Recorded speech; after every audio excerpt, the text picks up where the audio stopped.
कार्यकर्ता, बहुत सुना था हमने किसी समय पे कि समाजवादी के जो नेता होते हैं और कार्यकर्ता होते हैं लाठी डंडों से नहीं डरते, यहाँ तक कि सिर्फ हटवाने से नहीं डरते, पर आज कहाँ हैं? सब एसी में सो रहे हैं। क्योंकि अब शुक्रिया आपके सभी दर्शकों को मेरी तरफ से जय श्री राम। देखिए, आपने बोला कि अखिलेश यादव जी ने सॉरी माननीय अखिलेश पूर्व मुख्यमंत्री अखिलेश यादव जी ने बयान दिया कि सबसे पहले तो कांग्रेस ही थे, है ना, जो उनके ऊपर रिपोर्ट करवाने वाले थे। तो मैं उनसे बोलना चाहता हूं कि आप ये चीज समझने की कोशिश करिए, माननीय पूर्व मुख्यमंत्री जी, मान्यवर, आपको ये चीज समझनी चाहिए कि आपकी सत्ता रही, आप सरकार में रहे, और आपके इतने वरिष्ठ नेता के ऊपर इतनी बड़ी बड़ी चार्जशीटें थी, क्या आप कैंसिल नहीं कर सकते थे?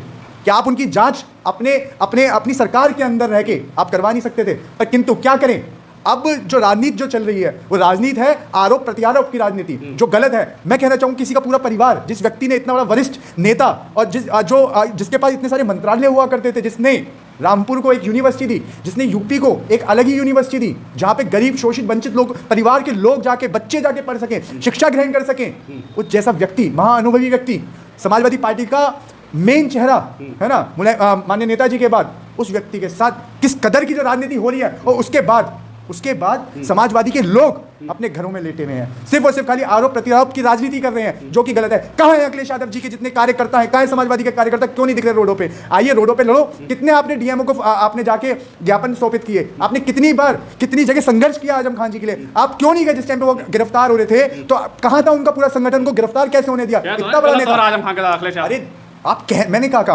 आरोप प्रत्यारोप, क्या ट्विटर की राजनीति चल रही है? क्या ट्विटर की राजनीति है? कहाँ है उनके कार्यकर्ता? बहुत सुना था हमने किसी समय पे कि समाजवादी के जो नेता होते हैं और कार्यकर्ता होते हैं लाठी डंडों से नहीं डरते, यहाँ तक कि सिर्फ हटवाने से नहीं डरते, पर आज कहाँ हैं? सब एसी में सो रहे हैं। क्योंकि अभी कुछ समय पहले सत्ता गई है ना, तो सत्ता जब चली गई है थोड़ा आराम भी कर लें। पर हाँ, मेरा दिल अफसोस के साथ कह रहा है कि इतना बुजुर्ग नेता, इतना वरिष्ठ नेता, महाअनुभवी नेता, उसका पूरा परिवार जेल के अंदर, पर हाँ ट्विटर पे ट्वीट किए जा रहे हैं और आरोप पे प्रत्यारोप की आप लाइन लगा रहे हो, गलत है। देखिए ये तो मैं खुद मानता हूँ इस बात को कि आजम खान साहब मुसलमान हैं, इस वजह से उनके साथ ये सब चीजें हो रही हैं। आप खुद बताइए कि रात के 4 बजे क्या मतलब होता है कि जब पूरी दुनिया सो रही है तो आप उनको इस जेल से दूसरी जेल शिफ्ट कर दोगे? कौन सा ऑर्डर पास हुआ रात के 4 बजे? क्या स्पेशल आपने कोई सरकार के जो लोग थे, जो अधिकारी थे, वो स्पेशली आके बैठे थे? आप बताइए। देखिए मैं फिर कह रहा हूं, आप लोगों को सवाल करना चाहिए सरकार से, आप लोगों को सवाल उठाना चाहिए इस चीज का, पर आप लोग खुद सरकार की चापलूसी में इस कदर आप गुमनाम हैं कि एक इतना वरिष्ठ नेता,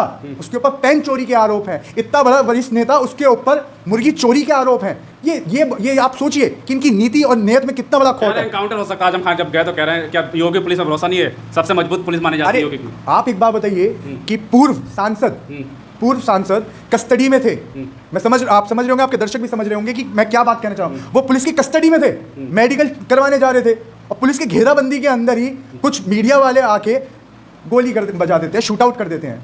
तो आप सोचिए यूपी की पुलिस कितनी सक्षम है।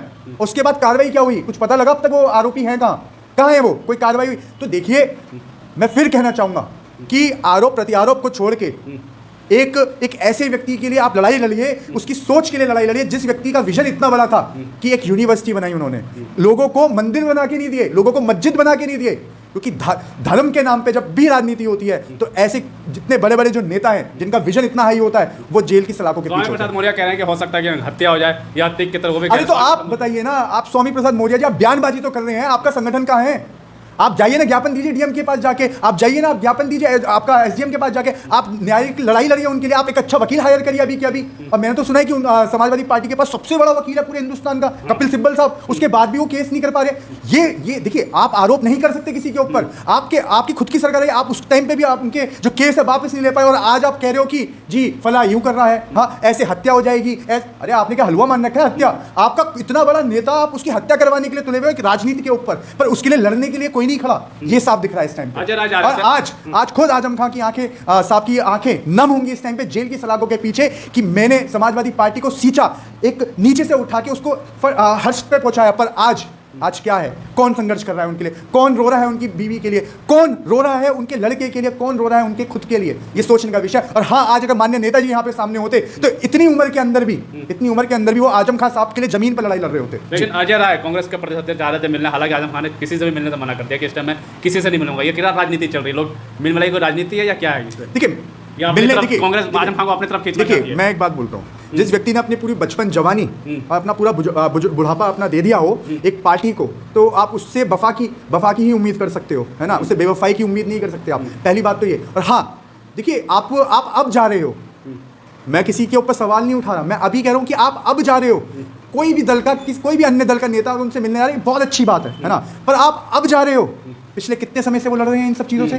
कौन सा नेता उनके साथ आया बताइए आप मुझे, कौन से लोग उनके साथ आए? उनके तो अपने करीबी लोगों ने अपना मुंह फेर लिया। मैंने अभी देखा कुछ दिनों पहले, अभी 5-7 दिन पहले एक वीडियो क्लिप चली थी यूपी तक पे, उनका सबसे करीबी आदमी आज बैठ के उनकी बुराइयां कर रहा है। तो मैं कह रहा हूं, बुरा वक्त जब आया, जब तो सारा किसी ने दिया नहीं, जब आज वो जेल की सलाखों के पीछे पहुंच गए, तो कोई एक्स खेल रहा है, मतलब ट्विटर खेल रहा है, कोई आपका आरोप प्रत्यारोप कर रहा है, और कोई उनसे मिलने जा रहा है, हमदर्दी देने जा रहा है। देखिए, हमदर्दी देने का टाइम नहीं है, उनके लिए रोड पे लड़ने का टाइम है। मुस्लिम वोट चाह रहे हैं, हमदर्दी दिखा के 24 का चुनाव आ रहा है और लोग मान रहे हैं कि सबसे बड़ा मुस्लिम चेहरा इस टाइम आजम खान है इंडिया के अंदर। तो क्या चाहते हैं इनको दिखा के, सहानुभूति दिखा के मुस्लिम वोट पार्टियों को नजर क्या मुस्लिम वोट पे सिर्फ? देखिए, पहली बात तो मैं एक बात कहना चाहूंगा कि भारतीय जनता पार्टी है ना, जिस कदर तुष्टीकरण की राजनीति पे आ गई है, भारतीय जनता पार्टी को ये चीज समझनी चाहिए कि दौर, सत्ता और वक्त हमेशा एक नहीं रहता, किसी के एक पाले में नहीं रहती। आज तुम पे है, कल दूसरे पे होगी। आपको ये सोचना चाहिए। आप कुछ सोचिए कि मुर्गी चोरी, पेन चोरी, शराब के गल्ले में से 16,000 रुपए निकाल लिए, ये कोई मुकदमे हैं? हाँ, ये कोई मुकदमे हैं? कल को आप भूलिए मत, आपके भी बड़े बड़े नेता हैं। और हाँ, कुछ छोड़ के तो मैं नाम गिनवा दूं, कुछ बलात्कारियां आपकी पार्टी के अंदर है ना, और कुछ जिनके ऊपर सेक्सुअल हरिसमेंट का, जो उनके बाहुबली नेता है ना, पहलवानों के साथ उन्होंने किया। तो आजम खान पे आरोप सिद्ध हो गया ना, कोर्ट ने फैसला दे दिया। सत्ता आपकी, हर चीज आपके हाथ में, हर पारी आपके हाथ में। तो अब आप ये कहना चाहेंगे कि आपके आरोप सिद्ध कर दिए गए? देखिए, समय समय का फेर है, वक्त की बात है, ये ना भूलिए, वक्त बदलते जरूर हैं। और हाँ, जब वक्त बदलता है ना, तो मिट्टी भी सोना बन जाती है, और वो तो